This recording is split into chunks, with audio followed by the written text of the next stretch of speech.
11월 20일 목요일 큐티입니다. 제목 믿음의 행진에 동참하라.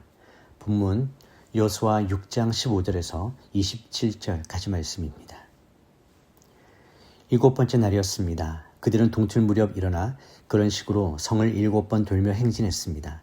그날만 성을 7번 돌았습니다. 7번째 돌고 있을 때 제사장들이 나팔을 불었습니다. 그때 여호수아가 백성들에게 말했습니다. 함성을 지르라. 여호와께서 너희에게 이 성을 주셨다. 이 성과 성 안에 있는 모든 것들은 다 진멸된 것으로 여호와께 다 바쳐질 것이다. 오직 창녀 라합과 그녀 집에 그녀와 함께 있는 사람들은 모두 살려주라. 우리가 보낸 사자들을 그녀가 숨겨주었기 때문이다. 그러나 너희는 진멸시켜야 할 물건에 손대서는 안 된다. 너희가 진멸시켜야 할 물건을 하나라도 가져가 이스라엘의 진영에 저주가 내리는 문제를 일으켜서는 안 된다. 모든 은과 금, 청동과 철로 된 그릇은 여호와께 거룩하게 구별돼야 한다. 그것들을 여호와의 금고에 드려야 할 것이다. 백성들은 함성을 질렀고 나팔이 울렸습니다. 나팔 소리에 맞춰 백성들이 큰 함성을 지르자 성벽이 와르르 무너져 내렸습니다. 그러자 백성들은 일제히 성으로 들어가 그 성을 점령했습니다. 그들은 성 안의 모든 것, 곧 남자와 여자, 젊은 사람과 나이 든 사람, 심지어 소, 양, 나귀까지 칼날로 진멸시켰습니다. 여호수아가 그 땅을 몰래 살피고 왔던 두 사람에게 말했습니다. 그 창녀의 집으로 가서 너희가 그녀에게 맹세한 대로 그녀의 모든 집안 사람을 데리고 나오라. 정탐꾼이었던 두 젊은이가 들어가서 라합과 라합의 아버지, 어머니, 형제, 그리고 그녀에게 속한 모든 것과 라합의 모든 친족을 밖으로 데리고 나와 그들을 이스라엘 진영 밖 한쪽에 있게 했습니다. 그러고 나서 그들은 그 성과 성 안에 있는 모든 것을 불태웠습니다. 그러나 은과 금, 청동과 철로 된 그릇들은 여호와의 집 금고에 넣었습니다.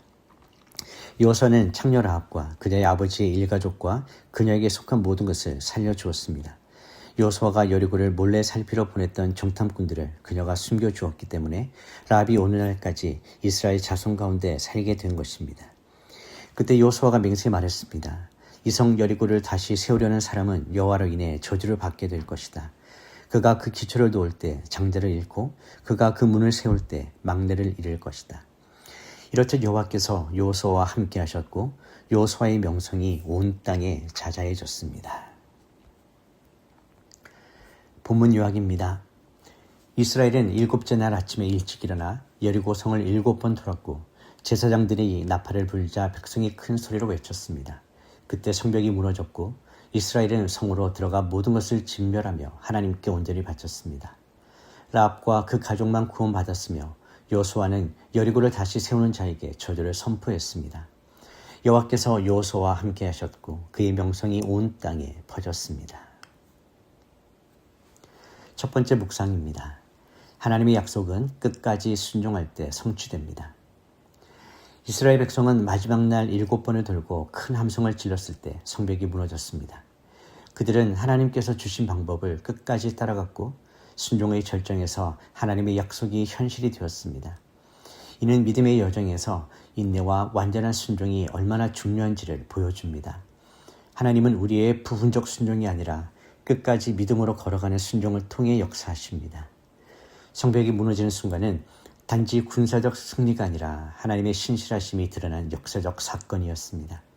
오랜 시간 침묵하며 행진했던 백성들의 믿음은 마지막 외침에서 폭발하며 하나님의 권능과 약속 성취의 장면을 만들어냈습니다.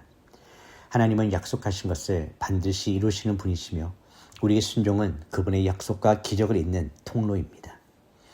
우리 역시 삶에서 하나님의 뜻이 더디게 이루어지는 것처럼 느껴질 때 낙심하거나 멈추기 쉽습니다. 그러나 여리고 성을 도는 이스라엘처럼 끝까지 믿음의 자리를 지키는 순종이 필요합니다. 하나님의 때에 하나님은 약속하신 일을 이루십니다. 묵상 질문입니다. 나는 하나님의 약속을 신뢰하며 끝까지 순종하는 믿음의 걸음을 걷고 있습니까? 두 번째 묵상입니다. 하나님의 구원과 심판이 함께 드러난 사건입니다. 여리고성의 멸망은 하나님의 구원과 심판이 동시에 나타난 사건입니다. 하나님은 라합과 그 가족을 구원하심으로 믿음으로 반응하는 자를 살리셨고 여리고성의 나머지는 심판하심으로 죄에 대한 하나님의 거룩한 공의를 드러내셨습니다. 믿음의 선택은 생명으로, 불순종의 선택은 멸망으로 이어집니다. 라합의 집은 붉은 줄로 표시되어 있었고 이는 하나님의 약속과 보호의 표였습니다. 그러한 가정의 믿음이 가정 전체를 살리는 도구가 되었습니다. 하나님의 구원은 언제나 믿음으로 약속으로 반응하는 자에게 주어집니다. 반면 여리고의 나머지는 하나님의 말씀에 등을 돌린 경우와 심판을 피할 수 없었습니다. 이 사건은 오늘날에도 복음의 메시지를 강력하게 전합니다. 하나님의 심판은 분명히 임하지만 그 심판 가운데에서도 믿음을 지켜낸 사람에게 하나님께 피난처로 나온 자에게는 구원이 있습니다. 우리는 복음의 피난처로 많은 이들을 인도해야 할 사명을 가진 자들입니다. 묵상 질문입니다. 나는 라합처럼 믿음으로 하나님의 약속에 반응하며 다른 이들을 구원의 길로 인도하고 있습니까? 11월 20일 한 줄 묵상 요약입니다. 끝까지 순종할 때 하나님의 약속은 성취되고 믿음은 구원의 길을 여는 통로가 됩니다. 기도하겠습니다. 신실하신 하나님 아버지, 주님의 약속을 끝까지 신뢰하며 흔들림 없이 순종하는 믿음을 우리 안에 심어 주옵소서. 눈에 보이는 성벽에 낙심하지 않고 주님의 말씀의 인내로 살아가게 하여 주시옵소서. 라합처럼 믿음으로 약속에 반응하며 우리 삶이 구원의 통로로 쓰임받게 하여 주시옵소서. 하나님의 구원과 심판의 메시지를 진지하게 붙들고 복음으로 이웃을 섬기게 하여 주시옵소서. 모든 전투와 승리를 주관하시는 하나님을 신뢰하며 하나님의 때에 하나님의 약속이 이루어짐을 기쁨으로 바라볼 수 있도록 도와주시옵소서. 예수님의 이름으로 기도드립니다. 아멘.